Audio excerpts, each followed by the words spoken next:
Farmer Almanac's long-range forecast is predicting another hot summer for Canada, and in BC, it's expected to be very dry with seasonal temperatures. While the prediction is early, Environment Canada's senior climatologist David Phillips says it lines up with the country's increasingly hot temperatures recorded over the past 20 years.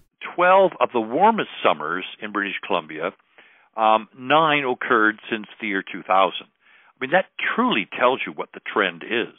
I mean, if you're a betting person, you'd bet a few loonies on the fact that British Columbia will have another warm summer like they did last year and the year before. Phillips tells Castanet a lack of rain over the winter and spring could lead to forest fire trouble for the Okanagan later this year. And your wet season has been kind of on the short side, and so I sense that may be something that may come back and bite you. There hasn't been the recharge of the moisture that you normally would see during the wet season, but my sense is that you're not back to levels now that would make it comfortable for people who need that moisture, whether they be forest firefighters or orchardists. Phillips tells Castanet this summer's temperatures may not be record-setting, but that the province averages have been climbing faster than the rest of the country. The trend clearly is telling you summers are warmer than normal.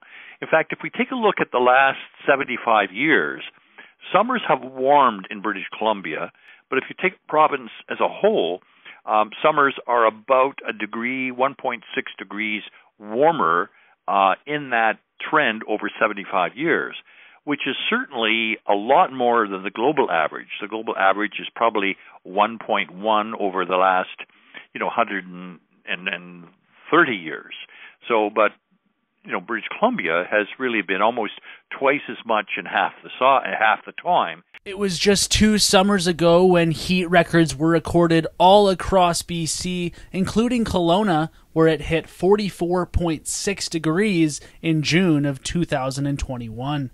I'm Braden Ursel in Kelowna for Castanet.